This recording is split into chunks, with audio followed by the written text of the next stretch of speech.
You both went quiet at the same time, and somewhere deep inside you, you already know that a silence like this means something. It isn't distance, it isn't the end.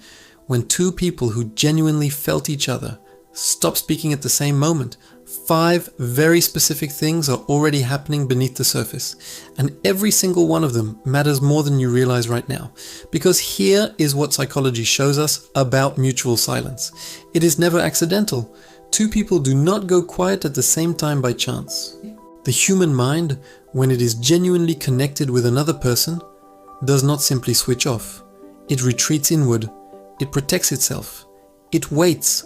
And the fact that you are both doing this at the same time, in the same window of life, is not a sign that it is over. It is a sign that what you felt was real enough to create stillness in both of you. Real enough to stop the ordinary flow of reaching out.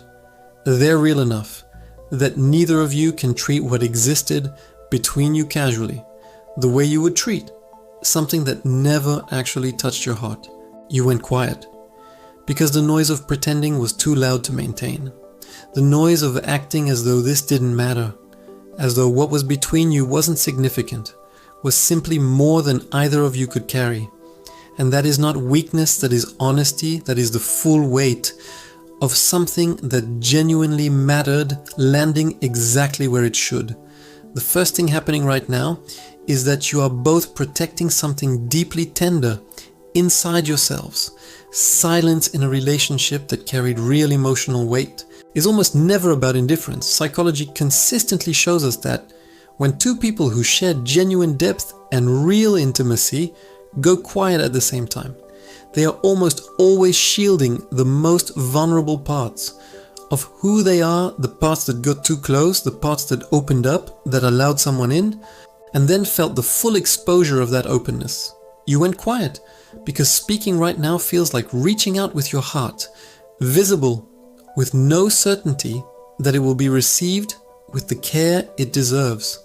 And what you may not fully see yet is that they went quiet for the very same reason, that they are also standing at the edge of something. They don't know how to cross. They are also trying to hold what was real between you without losing themselves to the uncertainty of where it all goes next. That shared silence is not two people retreating from each other. It is two people standing at the edge of something enormous, neither of them sure of the next step, but neither of them actually walking away. The second thing happening right now is that you are both still in the middle of emotional processing. And that kind of processing takes exactly the time it takes. And not a single moment less. When a connection runs as deep as this one did, the emotional residue it leaves behind does not clear overnight. It doesn't clear in a week. Beneath your silence right now, there is an entire interior world of feeling that you haven't yet found the words to describe. You replay moments that meant something. You feel things that don't have names yet. You write messages in your head that never make it to your phone. You almost reach out and then something holds you back. Not because the feeling isn't there, but because you don't yet know how to carry everything you're holding into a single message that would do it justice. This is not confusion. This is not weakness. Psychology shows us that the most emotionally significant relationships require exactly this kind of silence for the heart and mind to integrate what happened, to understand what this person truly means to you and what you mean to them. The quiet isn't emptiness, it is the opposite of emptiness. Right now, the quiet is completely full. The third thing, and this one is important for you to sit with, is that the silence between you right now is louder than any conversation you could be having. Here is what research on emotional bonding consistently tells us. When two people share a connection that was genuinely felt and then fall into mutual silence, their emotional and mental presence with each other often intensifies. Rather than fading, it becomes more present, not less.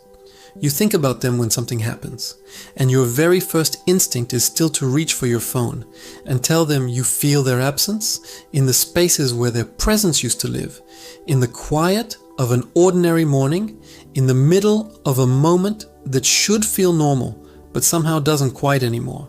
And at this very moment, as you sit with this silence, they are sitting with one too. One Inside their silence, your name is alive. The memory of how it felt to be near them, to be truly known by them, you to feel seen in the way only they made you feel seen. All of it is still moving beneath the surface of everything. The silence isn't separation, it is proximity without words. And that is one of the most significant things you can understand about where you both are right now. The fourth thing happening right now is that there is unfinished emotional truth between you. Something that was deeply felt but never fully spoken. Something that needed to be said but hasn't yet found its moment. Mutual silence, especially when it follows the kind of intensity you both experienced, is almost always a container for something unresolved. Psychology shows us that when two people in a meaningful bond go quiet at the same time, it is often because what needs to be said feels too large, too honest, or too vulnerable for the moment that was available. So instead of speaking it imperfectly or at the wrong time, or in a way that might not hold everything it needs to hold, you both protected it, and that thing, whatever it is, the feeling that rose to the surface and then retreated, the sentence that almost became real, the truth that lives in the space between what you expressed and what you actually felt, is still there, still alive, still waiting. The silence is not the end of that truth. The silence is the space that truth is living in, while it waits for its moment to finally breathe. The fifth thing, and this may be the one that shifts something in you, is that emotional connection does not require contact to remain alive. This is one of the most profound things psychology and neuroscience have revealed about deep human bonds.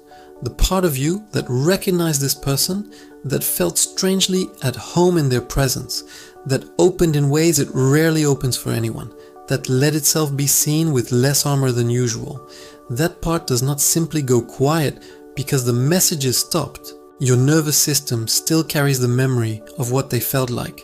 Your emotional body still holds the imprint of what it meant to be truly seen and felt by someone who understood you at a level most people never reached. When you find yourself thinking of them in unexpected moments, when their face arrives in your mind without invitation, when something small in your day pulls your attention toward them for no logical reason, that is not just imagination, that is your nervous system holding on to something. It registered as real and profoundly significant. And the same thing is happening for them. What you both felt was not ordinary. And what is not ordinary does not quietly disappear, just because two people went silent at the same time. Now here is what you deserve to hear and to truly hear it. Not just with your mind, but with the part of you that has been quietly questioning itself. Through all of this, you deserve a love that does not ask you to silence your own heart. In order to feel safe, you deserve a connection where your uncertainty is met with patience, where your vulnerability is held with tenderness, and where your depth is never treated as too much to carry. Your worth is not determined by whether this person breaks the silence. First, your worth is not attached to their response, their next move, or what they ultimately choose to do with what was real between you. Your worth was never in question inside this silence. You were not the problem. The way you felt deeply, honestly, with your whole heart open and present, that was never your flaw. That was your gift. That was the fullest, truest version of you, showing up for something real and allowing yourself to feel it without reservation or apology. Your feelings were never too much. Loving this way was never your mistake, and the silence you're living right now says nothing about your value. It says everything about how real this was for you. You were always worth being chosen fully and without hesitation. You still are. If this resonated with something real in you, if you recognized yourself in any of these 5 things, if something here landed in a place that felt true and necessary, hit that like button and join the Psychology Wisdom family. Subscribe so the next insight finds you. Before you even knew you were searching for it, you don't have to carry this quietly by yourself. We are right here walking this with you.